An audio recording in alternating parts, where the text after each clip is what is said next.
The German shepherd wouldn't stop barking. Rex's throat was raw, his front paw bleeding into the Iowa snow.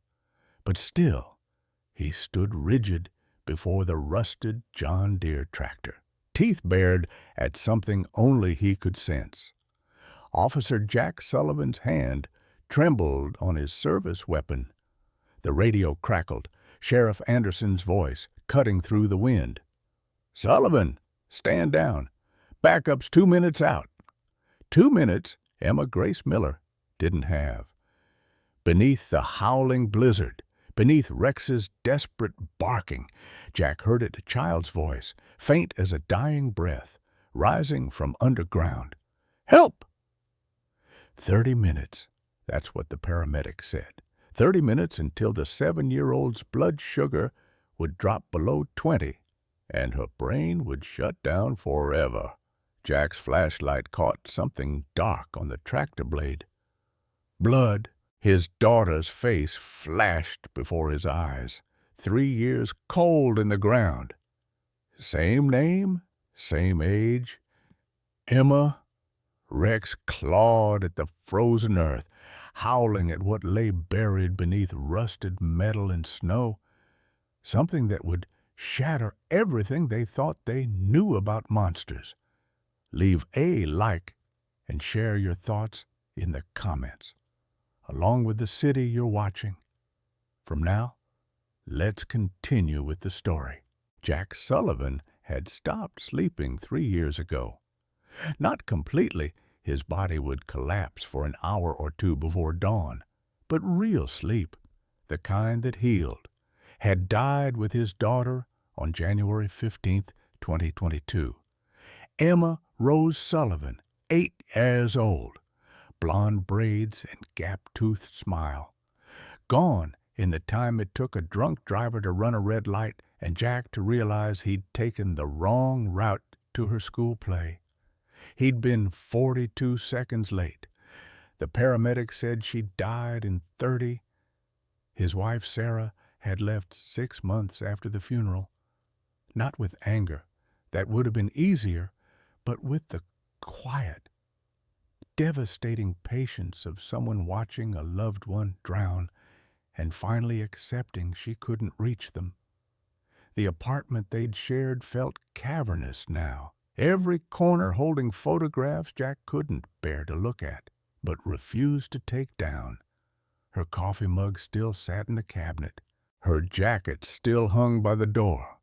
The department therapist had diagnosed PTSD, prescribed pills that made him feel wrapped in cotton. Sheriff Anderson had been gentle at first, then firm. "Jack, you're a liability, but you're at early retirement. Full pension, it's not punishment, it's mercy. $1,200 a month, barely enough to cover rent and the $12,000 he still owed from Emma's funeral. The casket alone had cost $4,000. He'd chosen white, with pink roses, because those were her favorites. And then there was Rex. The German shepherd had found Emma's body that terrible night. His first case with Jack, back when Rex was only 5 and Jack still believed in redemption. They'd worked together ever since 68 successful searches, 32 lives saved, one life neither of them could forget.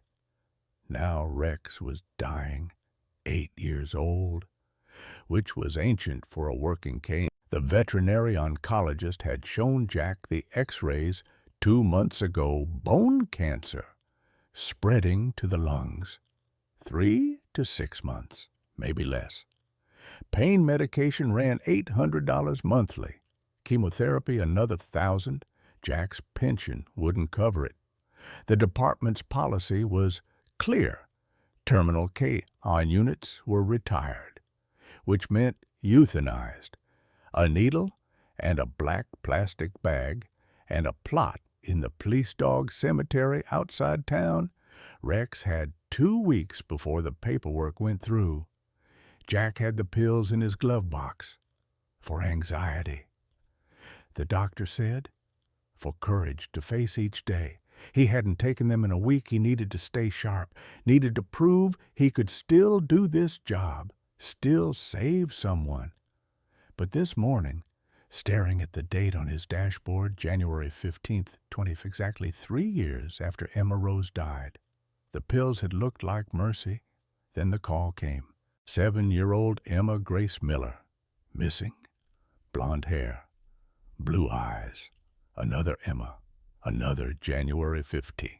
Rex had looked at him from the passenger seat, brown eyes knowing, and placed one bloodied paw on Jack's hand. Not today, the gesture said. Today, we see her. The call came at 3:47 p.m. Emma Grace Miller, age 7, had vanished somewhere between the school bus stop and her home, a distance of 3 blocks in Millbrook, Iowa, population 3,400, where everyone knew everyone and children walked home alone without fear. Until now, Laura Miller's voice on the 911 recording was the sound of every parent's nightmare made real. She's never late.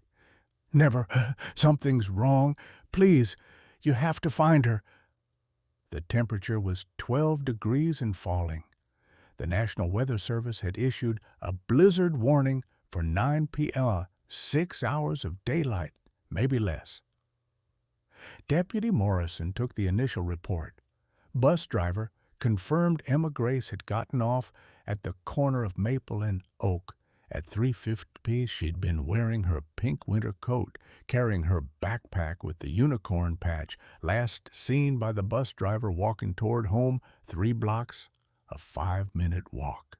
She'd disappeared like smoke.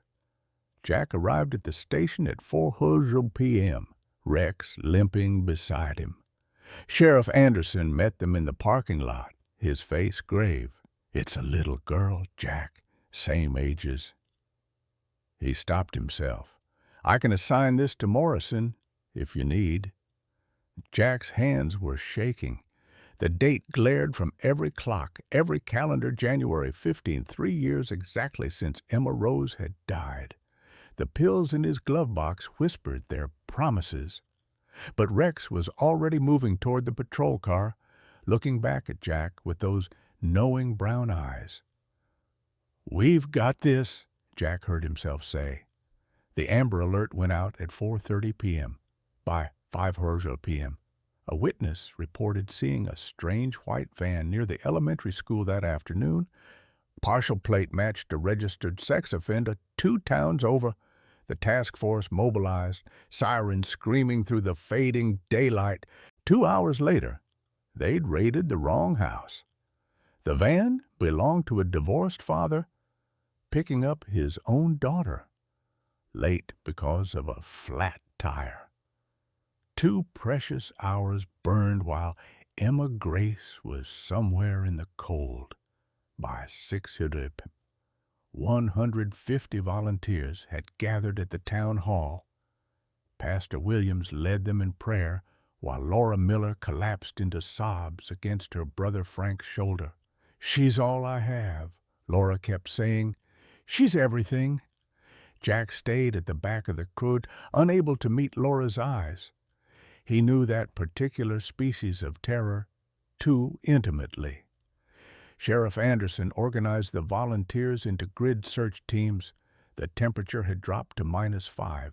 Every minute mattered. The search began at 7:00 p.m. under portable floodlights. Rex picked up a scent trail immediately, pulling Jack northeast toward the old highway. Hope surged, then died as the trail went cold at a busy intersection. Contaminated by 100 other scents, Jack's desperation mounted with each passing minute. His internal monologue was a prayer and a plea. Not again. Please, God, not another Emma, not on this day. But Rex kept doing something strange. Instead of casting about for the lost trail, he kept turning his head northwest toward Crawford Road, where the old farm slowly rotted back into the earth. He'd whine, pull at the leash, then reluctantly return to the search grid when Jack commanded. Nothing out there. Boy, Jack muttered. Focus. Then Rex coughed, and blood spattered the white snow. Jack's heart dropped. The cancer was progressing faster than the vet predicted. But Rex shook himself and continued working, ignoring his own mortality in favor of the mission. At 8:30 p.m. they caught a break. Gas station security footage showed Emma Grace at 3:05 p.m. buying a candy bar with quarters from her pocket. The clerk remembered her. Sweet kid, asked me how to get to the police station. Said she had an important letter to deliver. But Emma Grace had never arrived at the station, and no letter was ever found. The trail ended at the gas station parking lot at 9:00 p.m. The blizzard arrived early. Snow fell so thick that visibility dropped to less than 10 feet. Sheriff Anderson's voice crackled over every radio. All units, suspend search. Resume at first light. That's an order. Jack stood in the maelstrom. Rex pressed against his leg. No, he said to no one. I'm not stopping. Sullivan, that's an order. The sheriff's voice was sharp. You're no good to that girl dead. Let's go home, get warm. We start again at dawn. Jack returned to the station, but he didn't go home. He spread maps across his desk, studying terrain, calculating possibilities. Rex lay on the floor beside him, head resting on Emma Rose's old jacket that Jack kept in the patrol car, a talisman of failure he couldn't let go. At 2:00 a.m., Jack's head drooped over the maps, half asleep. He almost missed it. Rex's nose twitching, pointing northwest like a compass needle toward Crawford Road, toward the Walsh farm, toward something Rex knew but couldn't tell him. Jack woke at 6:00 a.m. with his cheek pressed against the map of Crawford Road, Rex's cold nose nudging his hand. Through the station windows, dawn broke pale and merciless over snow-covered Iowa. Somewhere out there, Emma Grace Miller was entering her 15th hour missing, if she was still alive. The radio squawked with morning chatter. Search teams were mobilizing, coordinating grid patterns, organizing volunteers. Protocol dictated. Jack check in with Sheriff Anderson, join the coordinated effort, follow the plan. But Rex was staring at him with an intensity that bypassed language. The dog's brown eyes fixed northwest, toward Crawford Road, toward something Jack's human brain couldn't perceive, but Rex's instincts screamed about. Jack made a decision that could end his career. He grabbed his keys, clipped Rex's leash, and walked out without checking in. His patrol car's tires crunched through 6 inches of fresh snow as he headed away from the search grid, away from backup, away from everything his training told him to do. This better be right, boy, he muttered. Crawford Road was barely plowed, more suggestion than street. Jack passed 3 abandoned properties, relics of the farming collapse that had hollowed out rural Iowa. Rex sat rigid in the passenger seat, every muscle coiled with focus. When they crested the hill and the Walsh farm came into view, Rex released a single sharp bark. Henry Walsh's property looked like a photograph from another era slowly fading to nothing. The farmhouse sagged under the weight of too many winters, paint peeled in long gray strips. The barn's roof had partially collapsed. Henry's ancient pickup truck sat in the driveway, buried under snow that hadn't been disturbed in weeks. No smoke from the chimney, no signs of life. But Rex was pulling so hard the leash cut into Jack's palm. They circled behind the barn, boots breaking through the frozen crust of snow. That's when Jack saw it, a rusted John Deere tractor from the 1960s, half buried in snow and time. Sitting alone in what had once been a field, Rex exploded. The German shepherd's bark was primal, desperate. Nothing Jack had heard in 6 years of partnership. Rex lunged forward, clawing at the frozen ground around the tractor's base, and within seconds his paw pads were bleeding, leaving crimson prints in the white snow. "Rex, heel!" Jack commanded. "There's nothing there." But Rex wouldn't stop, couldn't stop. He dug frantically, whining between barks, his entire body vibrating with urgency. Jack's training said, "Trust the dog." But Rex was dying, in pain, possibly confused. The cancer could be affecting his brain. This could be a wild goose chase while Emma Grace's life ticked away somewhere else. Jack's radio crackled, Sheriff Anderson's voice. "Sullivan, what's your location?" Jack didn't answer. He approached the tractor slowly, examining it with his flashlight, though dawn had fully broken. The machine was ancient, rusted beyond repair, obviously abandoned decades ago, but there, half-hidden under snow-wilted yellow flowers, chrysanthemums. Who brings flowers to a tractor? Jack brushed away more snow and found it faint letters carved into the tractor's side. Well, 2020. Before he could process the meaning, Rex's digging intensified. The dog's nails scraped against something that wasn't earth. Metal? Jack grabbed a shovel from his trunk and began clearing snow around the tractor's base. His hands were shaking from cold or adrenaline. He couldn't tell. That's when he saw it. A scrap of pink fabric caught on the tractor's undercarriage. Emma Grace had worn a pink coat. Jack's heart hammered against his ribs. He keyed his radio with trembling fingers. "Dispatch, this is Sullivan. Possible evidence at the Walsh property, Crawford Road. Need backup." "Copy that. Units en route. ETA 10 minutes. Sheriff Anderson's voice cut in. "Sullivan, secure the scene. Do not enter any structures. Wait for backup." But then Jack heard it. The sound was so faint, he thought he'd imagined it. He held his breath, straining. Rex had stopped barking, his head cocked at an impossible angle. Listening, there again, a child's voice, weak and muffled, coming not from the barn or the house, but from beneath his feet. "Help!" The word rose from underground like a ghost. "Emma!" Jack shouted. "Emma!" A faint response. Help." Jack's training evaporated.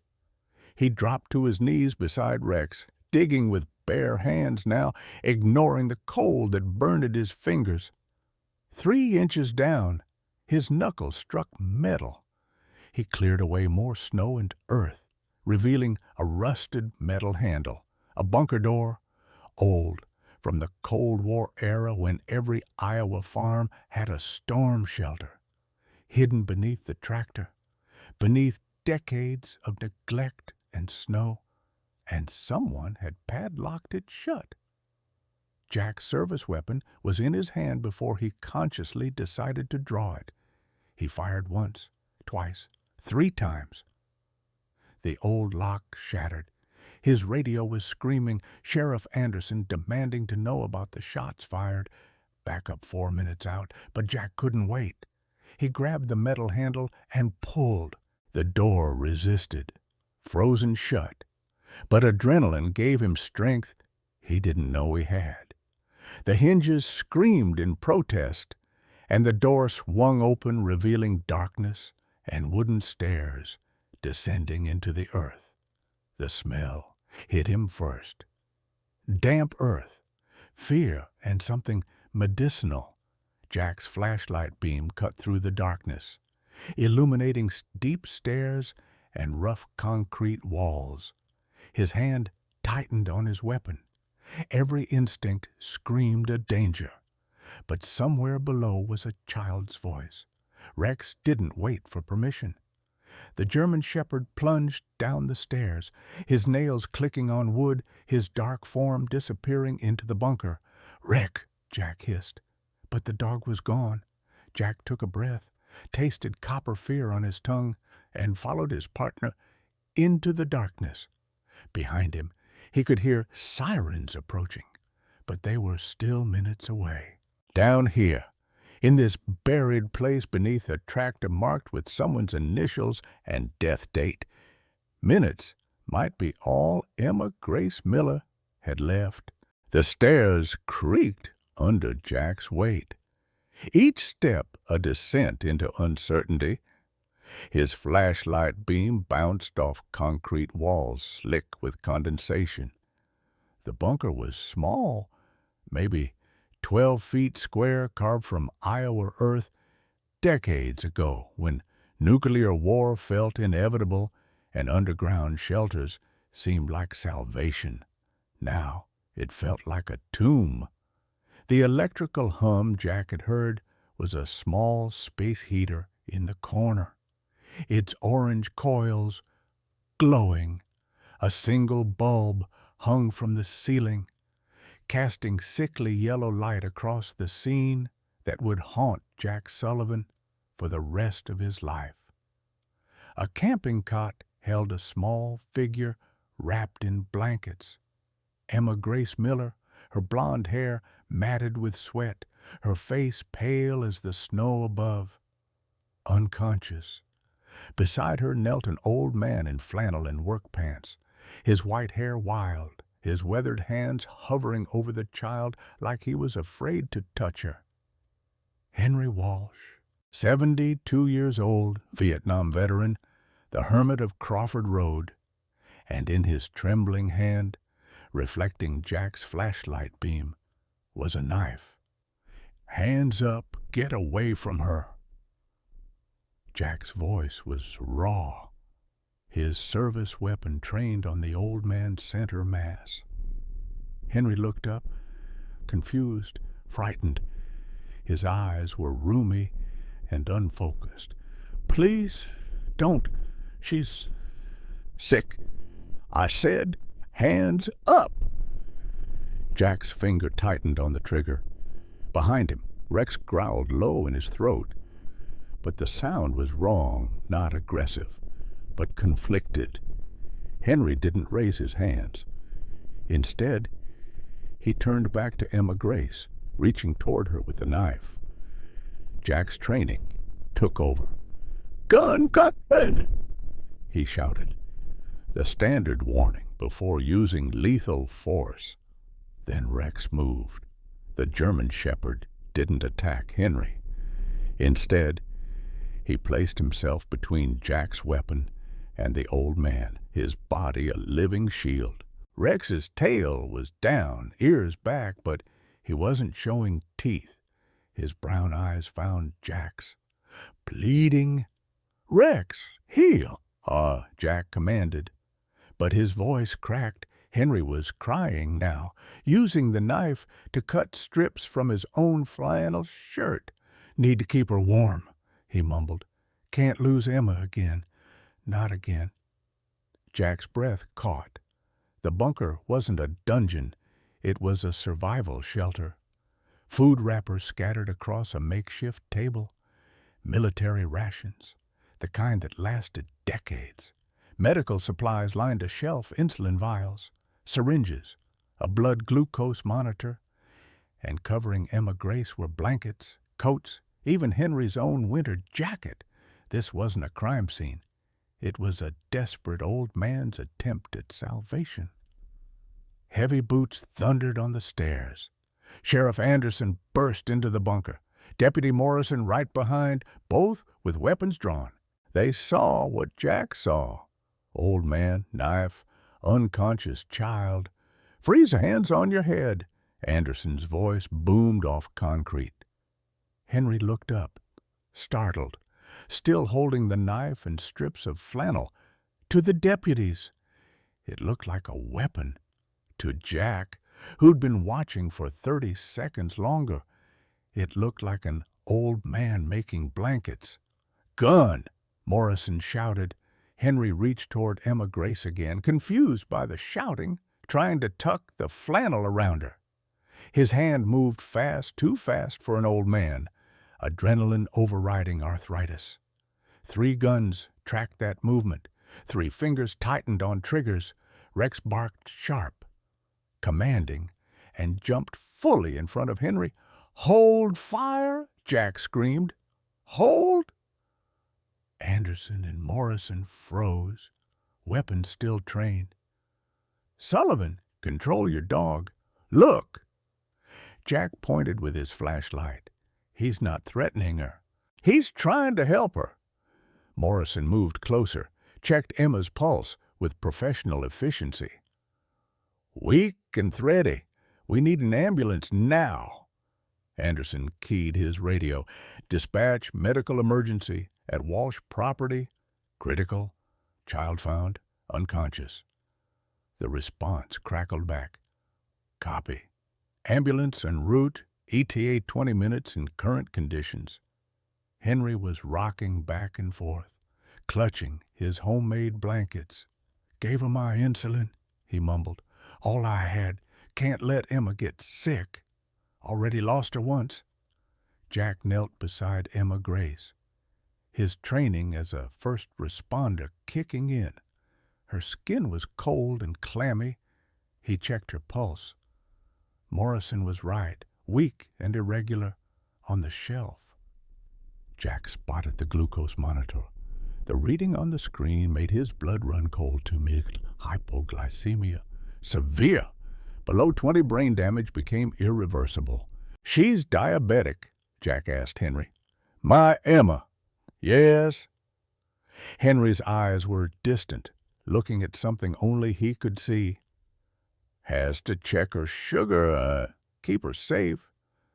Morrison was searching Emma's backpack, which sat in the corner. He pulled out a pink unicorn lunchbox, a math workbook, and then his hand froze. An envelope, addressed in careful child's handwriting, to the Camp Police Dogs, Millbrook Police Department. Morrison handed it to Jack. The envelope had never been mailed, no stamp, no postmark. Just a little girl's hopeful writing. Jack's hands shook as he opened it. The letter inside was written on lined paper with flowers drawn in the margins. "Dear Mr. Police Dog, my name is Emma Grace Miller, and I am 7 years old. I have leukemia, which is a kind of cancer. The doctor says I might not get better. My biggest dream is to meet a real police dog before I go to heaven. My mom says you are heroes. I think dogs are the best heroes because they love everyone. If you could visit me, that would make me so happy. I drew you a picture. Love, Emma Grace." The drawing showed a stick-figure girl holding hands with a stick-figure dog with a badge. Jack couldn't breathe. The letter was dated 3 weeks ago. "December 20th? When did Rex start acting strange?" Anderson asked quietly, reading over Jack's shoulder. "December 20th, Jack whispered. "He started searching. I thought he was just getting old, confused, but he was looking for her. He knew. German shepherds could track a scent for weeks, even months, if the conditions were right. Rex had somehow encountered this letter. Maybe Emma had dropped it near the station. Maybe the scent had been on the wind, and he'd been searching for Emma Grace ever since. Not random chance. Not luck. Rex had been hunting for this little girl for 3 weeks because she'd asked to meet a hero. And Rex understood duty even as cancer ate him from the inside. Anderson's radio crackled. "Sheriff, ambulance is delayed. Roads worse than expected. ETA now 40 minutes. Emma Grace's blood sugar was at 22. In 40 minutes, it would be too late. "She won't make it?" Morrison said quietly. Henry suddenly focused, his eyes clearing for a moment.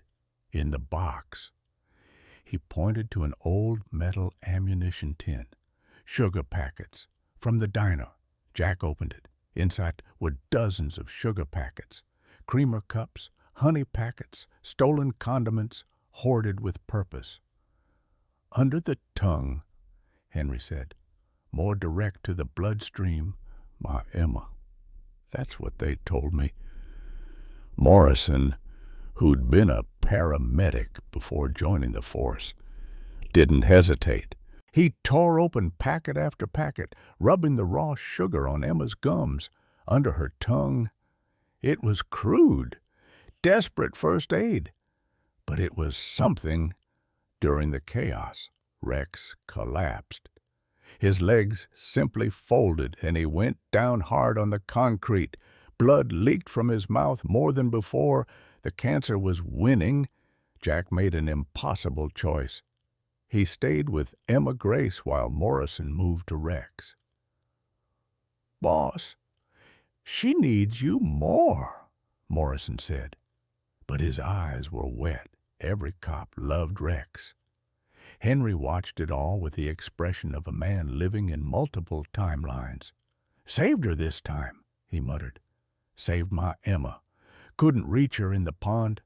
Water so cold. But this time," Jack pieced it together in fragments. 5 years ago, a little girl named Emma Walsh had drowned in Henry's farm pond.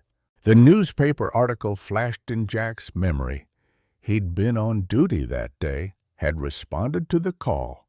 A 7-year-old granddaughter, tragic accident, the old man inconsolable. Henry had been slowly losing his mind to grief and Alzheimer's ever since.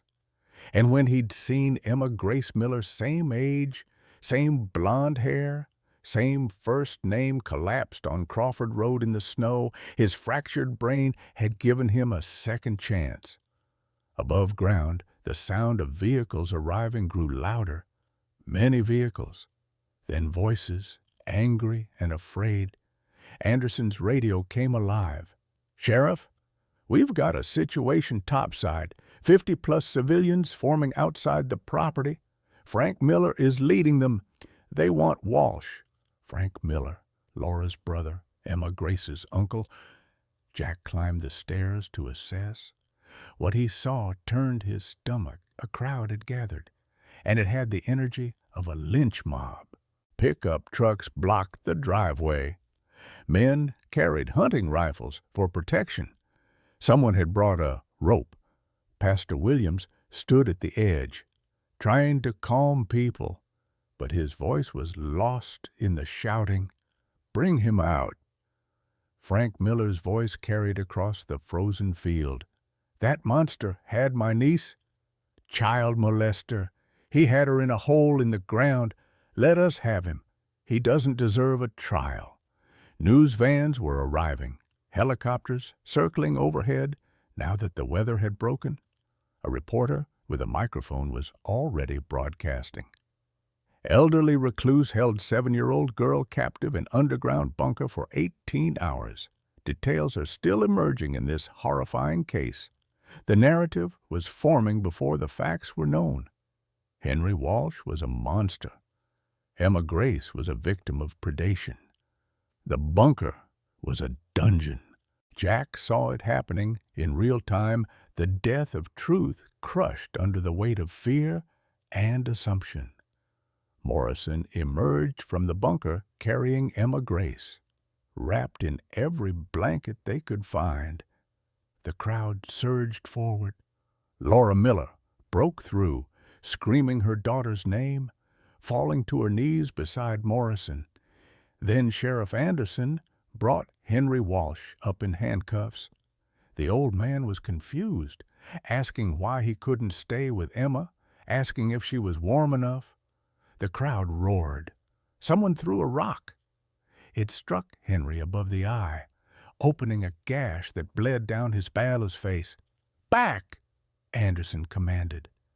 but the crowd pressed closer. Frank Miller got within spitting distance. "You sick bastard! What did you do to her?" Henry looked at him blankly. "I saved Emma. She was cold. I kept her warm." "You kidnapped her."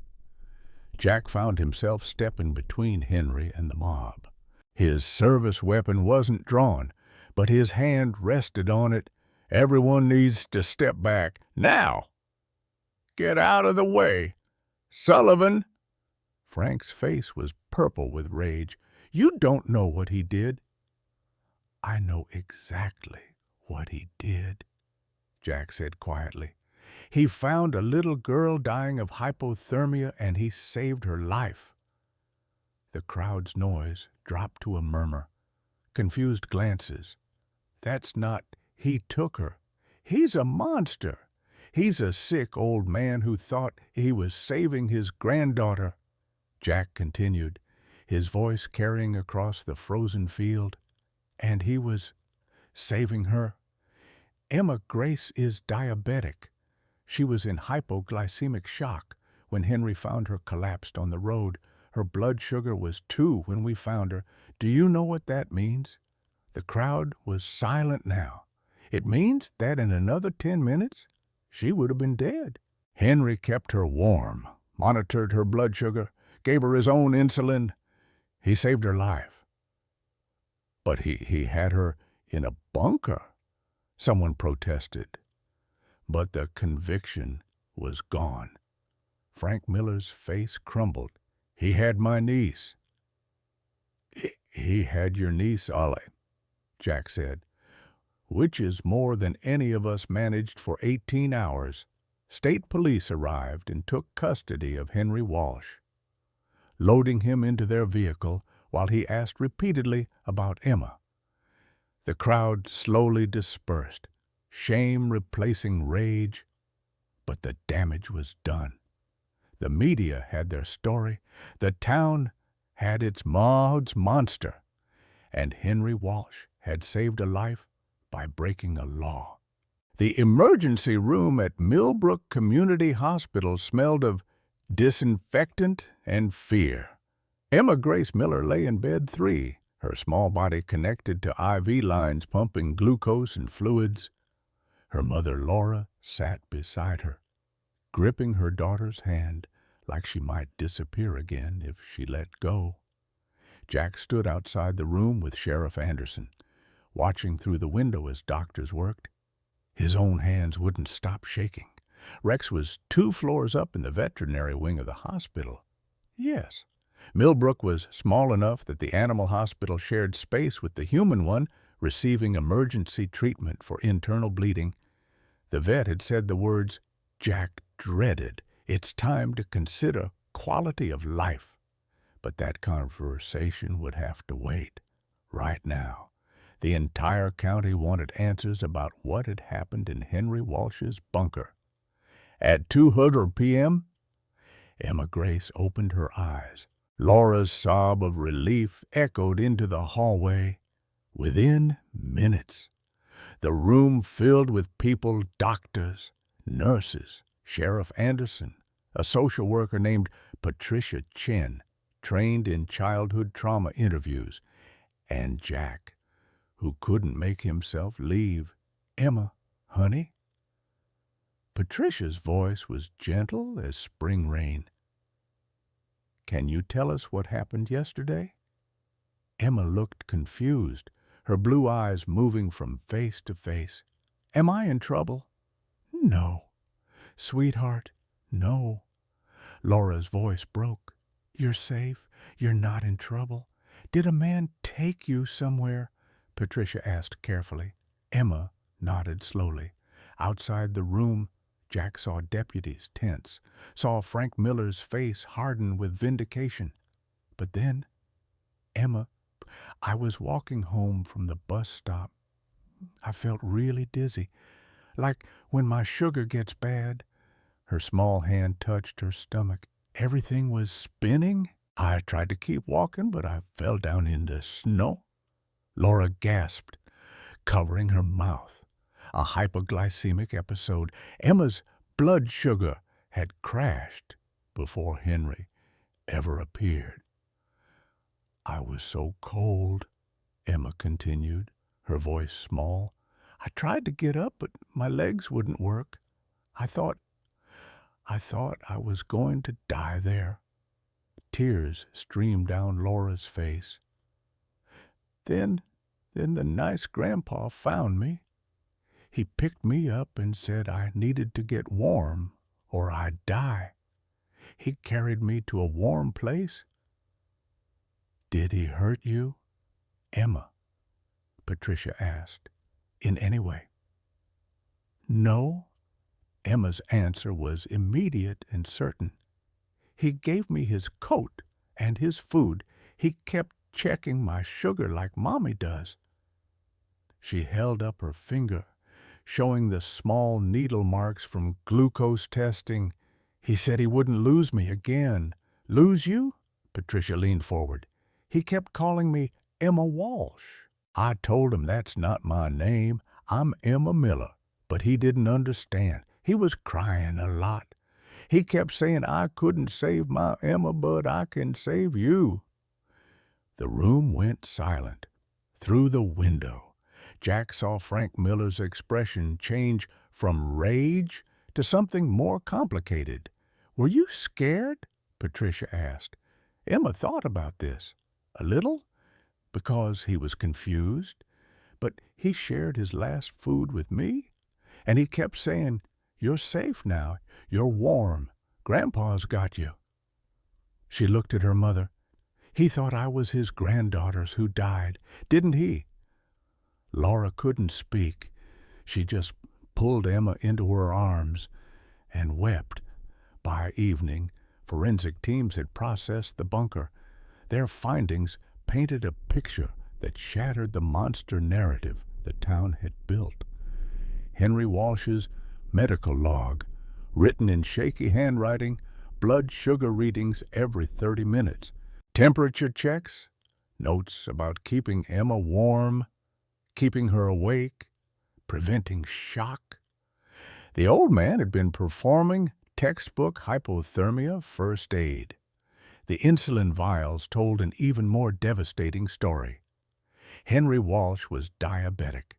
The medication he'd given Emma was his own supply, his last supply. He'd sacrificed his own health to stabilize hers.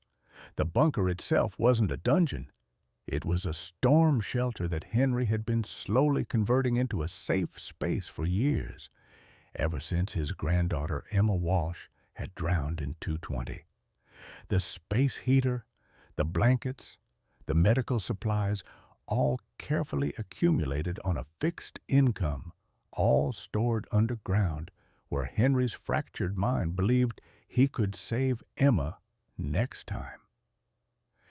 He's been preparing for 5 years, the forensic psychologist explained to Sheriff Anderson. In his Alzheimer's-affected mind, Emma's death wasn't final. It was a mistake he could fix. When he saw Emma Grayus collapsed in the snow, same age, same name, same blonde hair, his delusion became complete. He genuinely believed he'd been given a second chance. The security footage from the gas station provided the final piece, enhanced and time-stamped. It showed Emma Grace buying her candy bar at 3:05 p.m., then collapsing in the parking lot at 3:12 p.m. A truck, Henry's truck, pulled up at 3:04 p.m. The old man checked Emma's pulse, looked around desperately for help, then struggled to lift the unconscious child into his vehicle. Not an abduction, a rescue.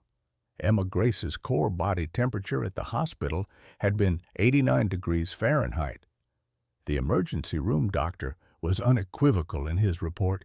Without immediate intervention, patient would have died within 15 to 20 minutes of collapse.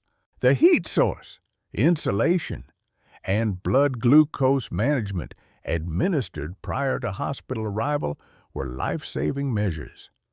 Henry Walsh had saved Emma Grace Miller's life. But the law didn't care about intentions. District Attorney James Crawford, no relation to Crawford Road. He was quick to point out announced charges at a press conference: kidnapping, false imprisonment, possible sentence 25 years, a death sentence for a 72-year-old man. The town exploded into debate. Millbrook, population 400, suddenly had 400 different opinions on justice versus mercy. The town hall meeting 3 days later was standing room only. Mayor Patricia Thompson tried to maintain order, but the divisions ran too deep. Frank Miller stood at the microphone, his face haggard. My niece was terrified. She was taken from her family for 18 hours. Intent doesn't erase that trauma. What if he'd hurt her? What if his delusion had turned violent? But he didn't, Mrs. Henderson countered from her seat. Henry Walsh has lived in this town for 50 years, never hurt a coil. His granddaughter's death broke him. Should we punish a sick man for trying to save a life? The law is clear, a local attorney argued. You cannot take a child, regardless of circumstances. If we excuse this, where does it end? Pastor Williams rose, his voice carrying the weight of 40 years of ministry. Judge not, lest ye be judged. That man acted out of love and broken grief. Is there no room for mercy in our justice? The debate raged for hours. Parents argued that Henry was dangerous, regardless of his mental state. Veterans defended one of their own, a man who'd served his country and been abandoned by it in his old age. Medical professionals debated whether Emma would have survived without Henry's intervention. Then Jack Sullivan stood. The room fell silent. Everyone knew Jack's story. Everyone knew what January 15th meant to him. 3 years ago, Jack's voice was rough with emotion. I lost my daughter, Emma, same age as Emma Grace, same blonde hair, same smile. His hands gripped the podium. I've spent every day since blaming myself, wondering what if I'd been faster, smarter, braver. He looked directly at Frank Miller. Henry Walsh did what I couldn't. He saved a child named Emma. Jack's voice cracked. Was it legal? No. Was it rational? No.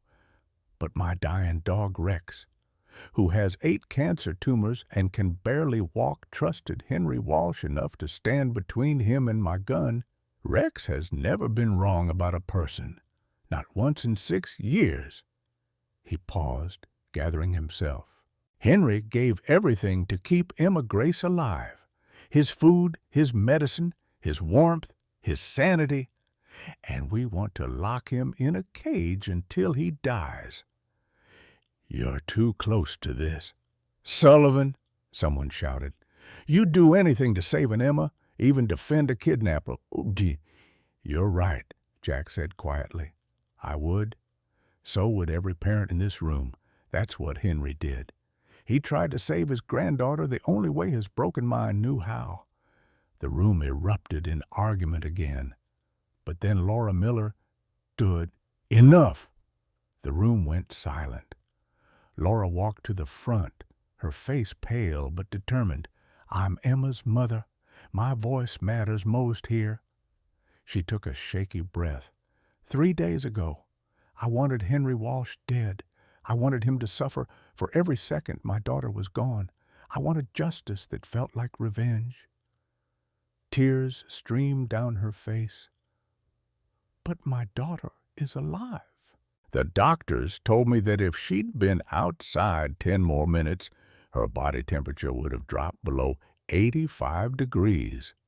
At that point, survival rate is less than 10%.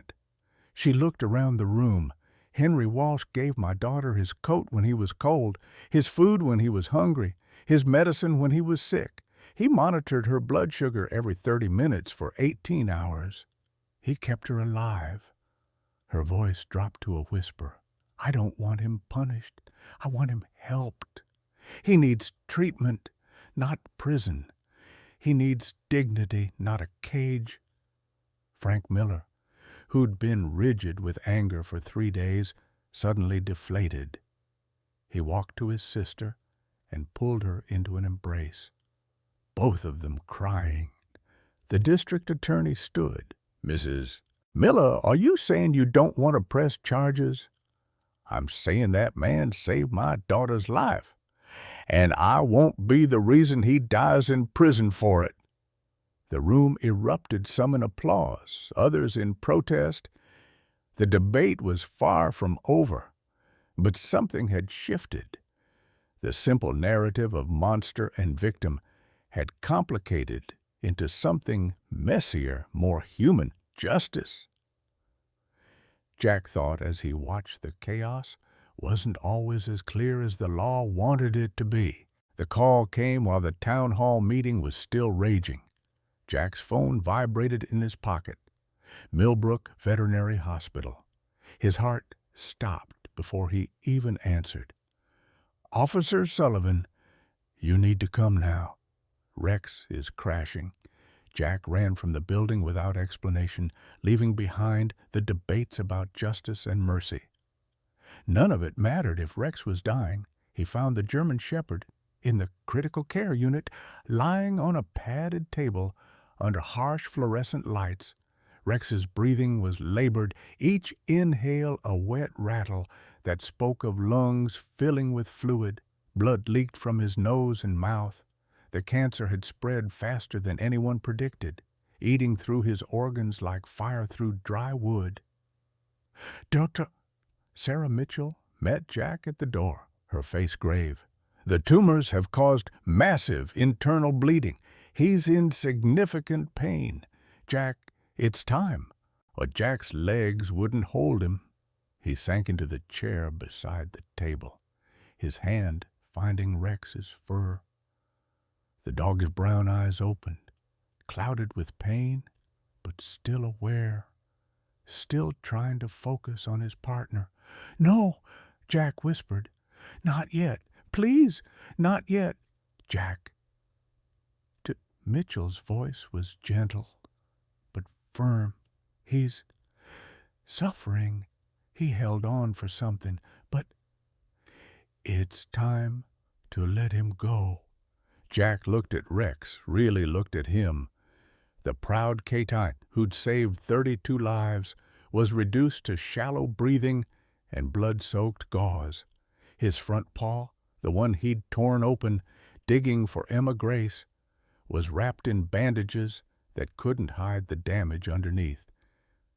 He's all I have left, Jack said, his voice breaking. I know. Dr. Mitchell placed the euthanasia consent form on the table.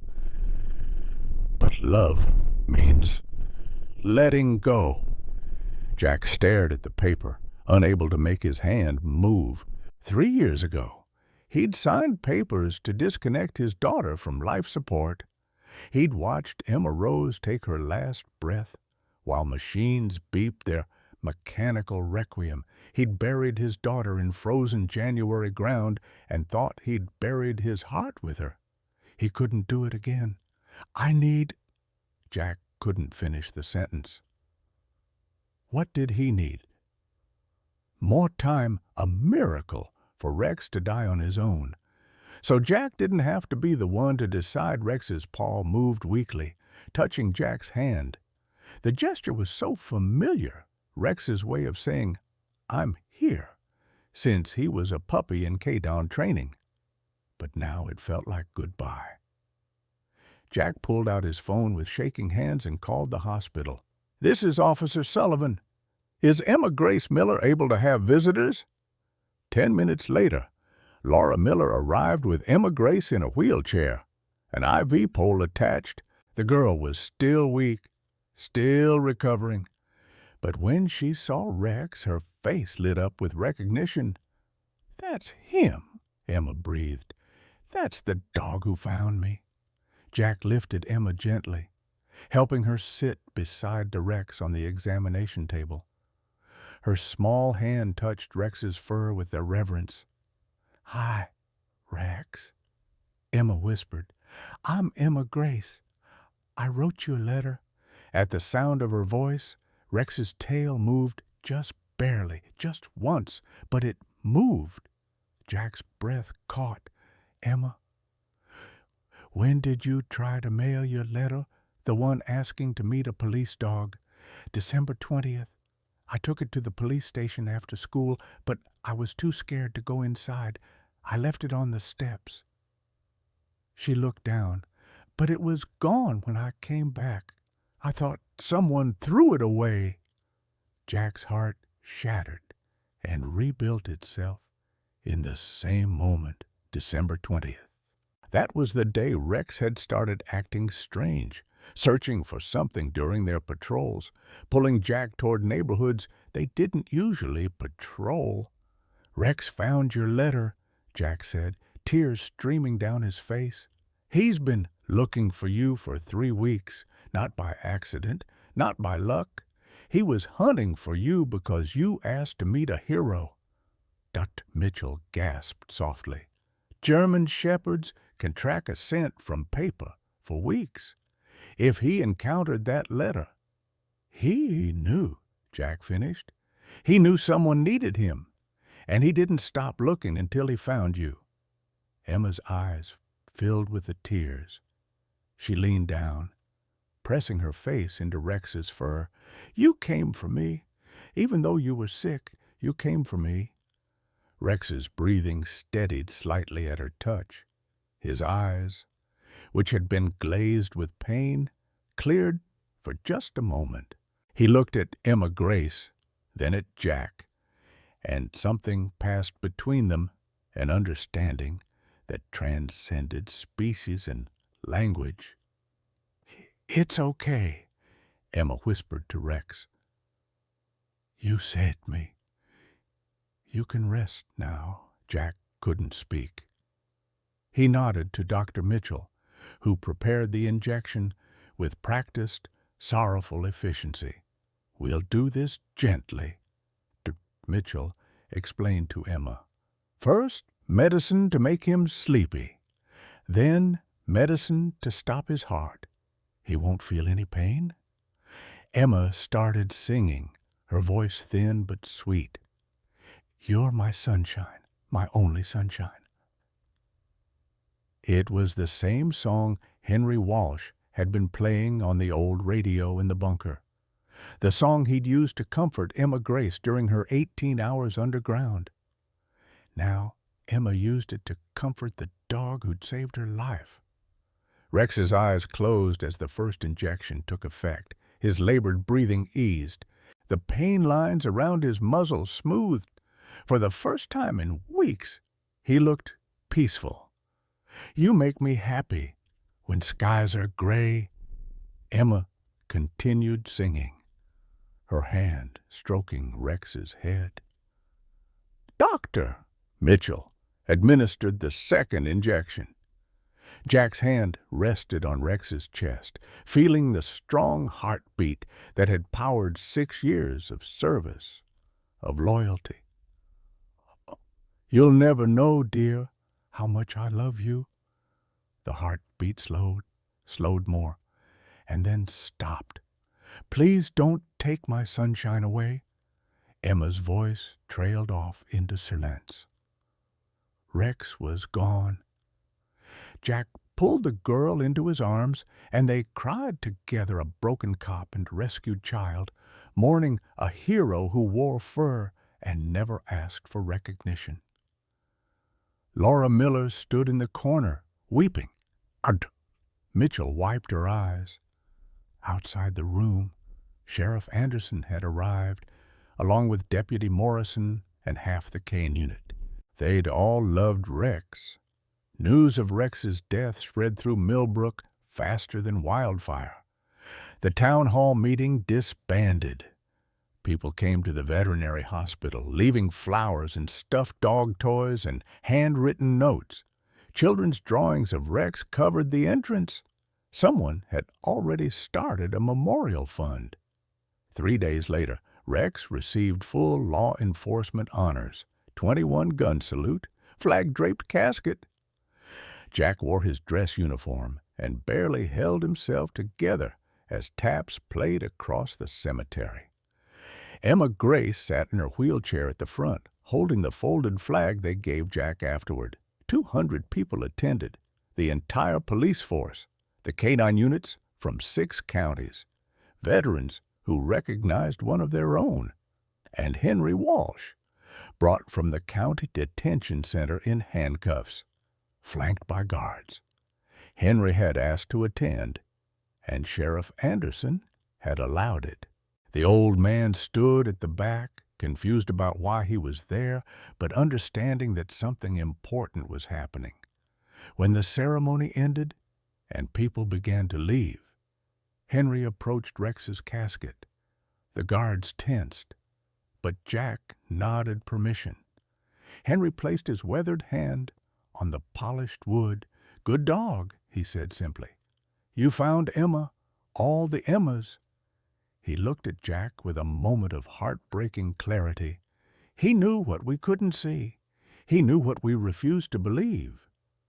Then the clarity faded, and Henry was lost again, asking his guards when he could go home to check on his granddaughter. That night, the town council held an emergency session. The debate about Henry Walsh had shifted. If Rex, who'd been dying, who'd been in agony, who'd had every reason to give up, had trusted Henry Walsh enough to defend him, to stand between him and police weapons, then maybe there was something the humans had missed.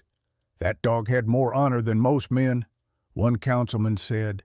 "He didn't make mistakes about character, not once." The tide was turning, but justice still hung in the balance. And Jack Sullivan, standing at Rex's grave under cold January stars, finally understood what his partner had been trying to teach him all along. Loyalty isn't about being right. It's about showing up for those who need you, especially when it costs you everything.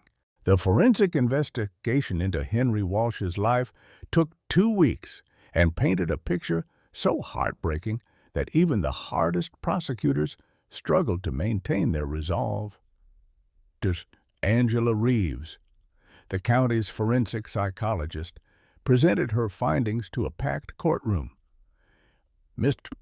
Walsh has moderate to advanced Alzheimer's disease, complicated by severe PTSD from both military service and personal trauma.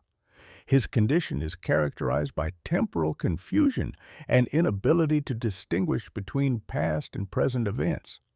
She displayed MRI scans showing significant brain deterioration. The pattern of damage specifically affects memory formation and reality testing. Mr. Walsh is living in multiple timelines simultaneously. When he sees a 7-year-old blonde girl named Emma, his brain cannot process that she's not his granddaughter. Yeah, but the revelation that shattered the prosecution's case came from an unexpected source: enhanced security footage. The gas station's second camera, which hadn't been checked initially, captured the entire sequence. Played frame by frame on the courtroom screen, it told an undeniable story. 3:12 p.m. Emma Grace Miller collapsed in the parking lot, 20 feet from any building. The temperature was 12 degrees. She lay motionless for 2 minutes while cars passed, their drivers not noticing a small figure in pink against dirty snow. 3:15 p.m. Henry Walsh's truck pulled into the lot. He'd been driving to town for groceries, his weekly routine. He saw Emma, stopped immediately, and rushed to her side. The footage showed Henry checking her pulse, his mouth moving in what lip readers later confirmed was, "Stay with me, stay with me." He looked around desperately. The gas station was empty. No one in sight. He tried to lift Emma, struggled with her weight, nearly dropped her. His face showed panic, not malice. Finally, he got her into his truck and drove away. Not an abduction. A rescue by a confused old man who saw a dying child and did the only thing his fractured mind could conceive, take her to the safe place he'd been preparing for 5 years. Just Marcus Chen, the emergency room physician who'd treated Emma Grace, testified with clinical precision the patient presented with a core body temperature of 89 degrees Fahrenheit, severe hypothermia, blood glucose of 22 mg/dL, critical hypoglycemia. Either condition alone has a high mortality rate. Combined, survival without immediate intervention is nearly zero. He looked directly at the jury. The heat source, insulation, and glucose management Emma received in that bunker saved her life. Period. Another 15 minutes of cold exposure would have been fatal. But the revelation that brought the courtroom to tears came from an investigation into Henry's past. Hospital records from January 15th, 2020, 5 years ago, to the day showed that Emma Walsh had been rushed to Millbrook Community Hospital after drowning in her grandfather's farm pond. The staff had worked for 30 minutes to revive her. They'd failed. The nurse who'd stayed with Henry Walsh during those terrible moments, who'd held his hand as they pronounced his granddaughter dead, who'd cried with him as he said goodbye, was Laura Miller. She'd been working in the pediatric unit, had just started the job. She'd seen hundreds of patients since then, had no specific memory of that day. But Henry's damaged mind had remembered her kindness when he found Emma Grace Miller collapsed in the snow. Some deep broken part of his consciousness recognized her mother's face in the child's features, recognized the woman who'd shown him compassion in his darkest moment, and his fractured timeline made him believe he'd been given a second chance. Laura sat in the courtroom gallery, her hand over her mouth. As this connection was revealed, "I don't remember," she whispered. "God forgive me, I don't remember him." The competency hearing was heartbreaking. Henry Walsh, in an orange jumpsuit that hung on his thin frame, sat confused about why he was in court. "Mr.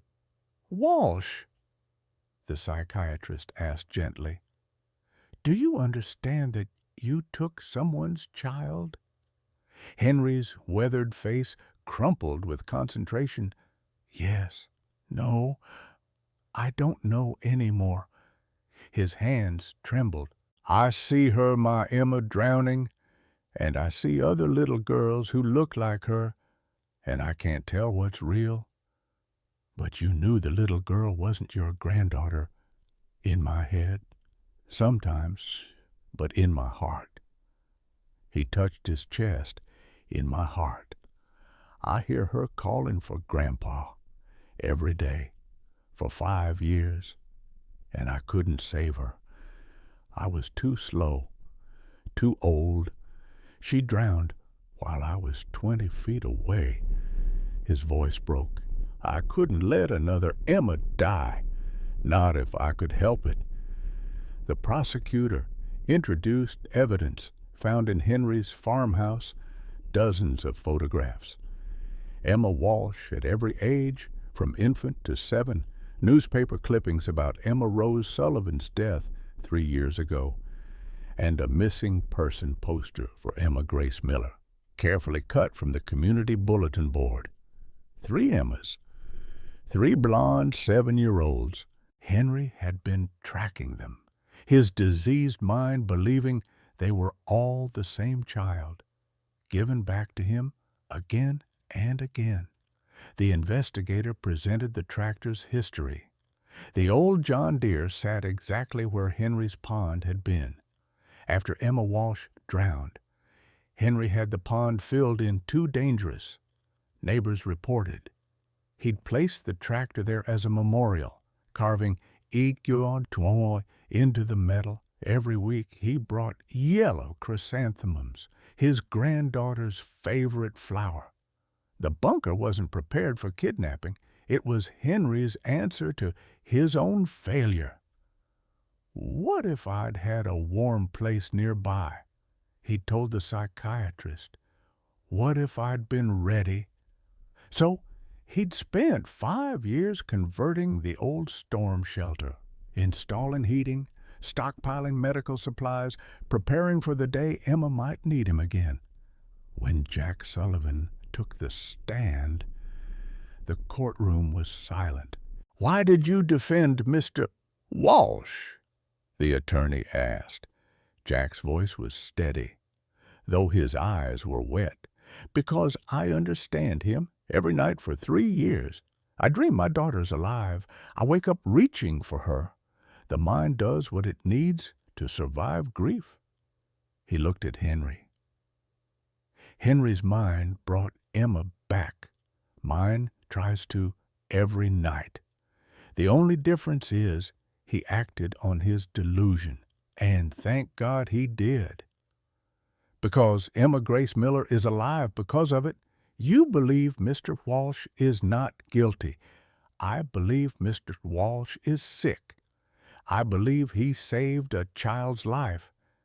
And I believe Rex, my K2MI partner, who never made a mistake about character in 6 years, trusted him enough to take a bullet for him. Judge Robert Chen, who'd presided over hundreds of cases in his career, faced an impossible decision. The law was clear. Henry Walsh had taken a child without consent, but the circumstances were unprecedented. After 3 days of deliberation, Judge Chen delivered his verdict. "Mr. Walsh, do you understand the charges against you?" Henry looked confused. "I saved Emma, didn't I?"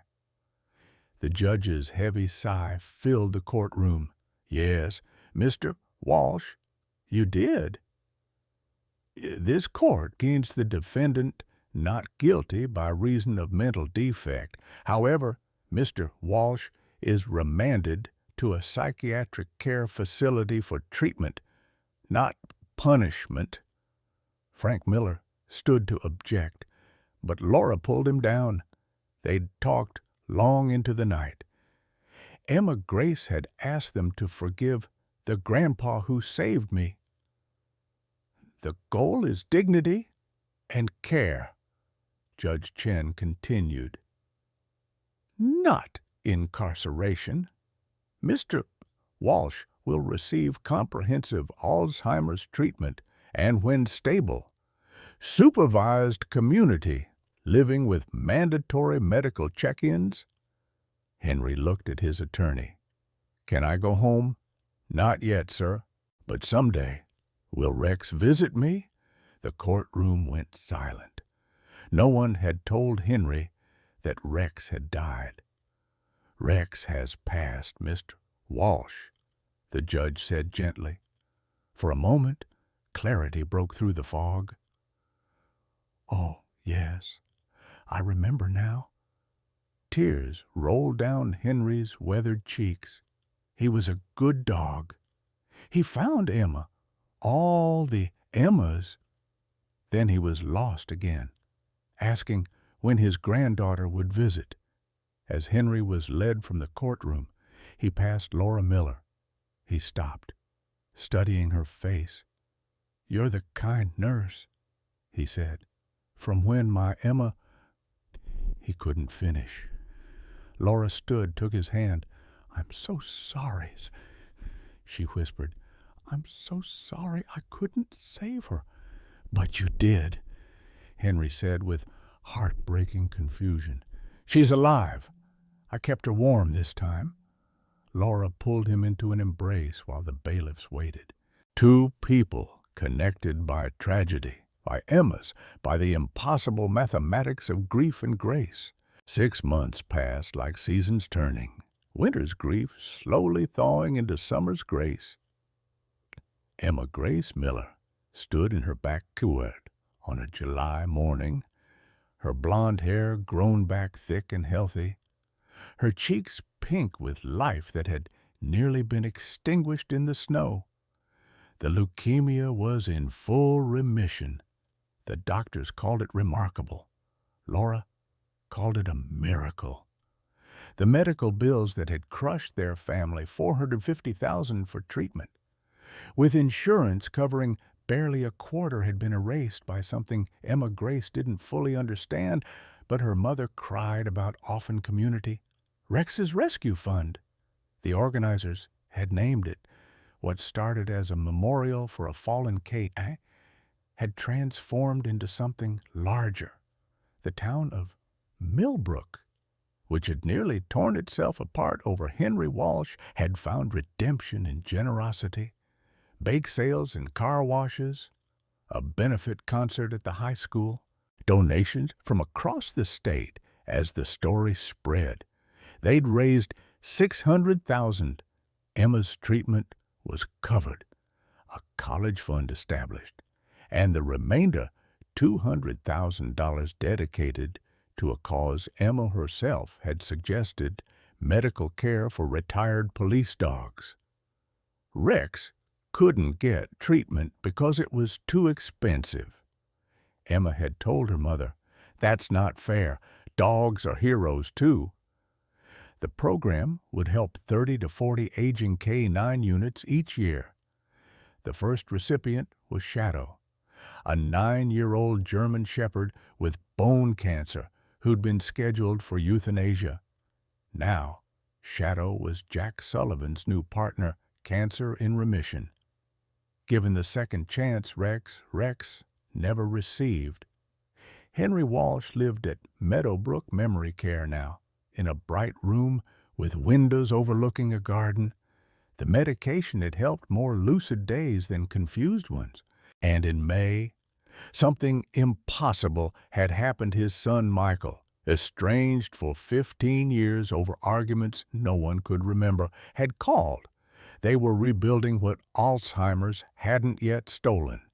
Michael was moving Henry to Oregon next month, to an assisted living facility near his home. Henry would spend his remaining years near family, not in a cell. The farm on Crawford Road remained untouched, preserved by community effort. The tractor still marked the spot where Emma Walsh had drowned, where Emma Grace Miller had been saved. Fresh flowers appeared weekly, left by people Henry would never know. Someone had added a small brass plaque to the tractor's side. In memory of Emma Walsh and Ken Rex, they led us to grace. July 4th brought the dedication of Rex's memorial. In Millbrook's town square, a bronze statue of a German Shepherd now stood eternal watch.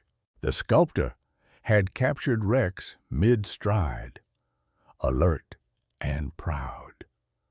The way Jack remembered him before cancer had hollowed him out. The plaque read, K9 Rex, 2017 12. He saved 3 Emmas and taught us what loyalty means. Emma Grace, healthy and glowing in a yellow sundress, unveiled the statue before hundreds of people. Her voice rang clear across the square. Rex never knew he was just a dog. He thought he was a hero, and he was right.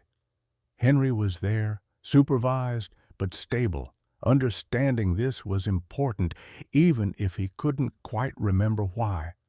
When Emma approached him after the ceremony, his weathered face showed recognition. "You're not my Emma," he said softly. "No, sir," Emma replied. "But you're alive. Because of you. Henry's eyes filled. And Rex. They embraced.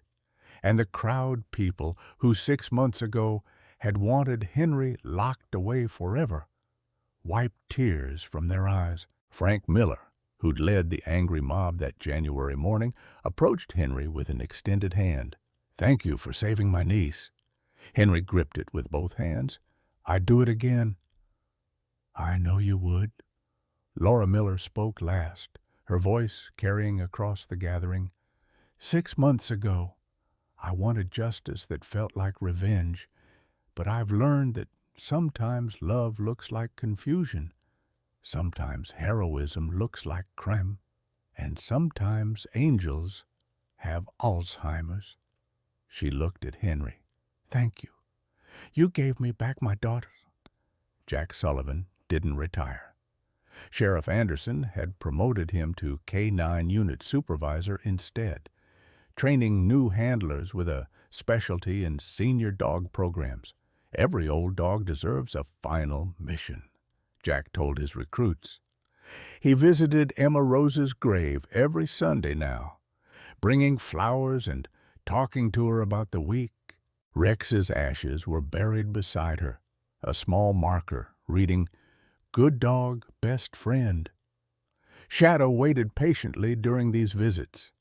The old German shepherd, understanding that grief and healing could occupy the same space.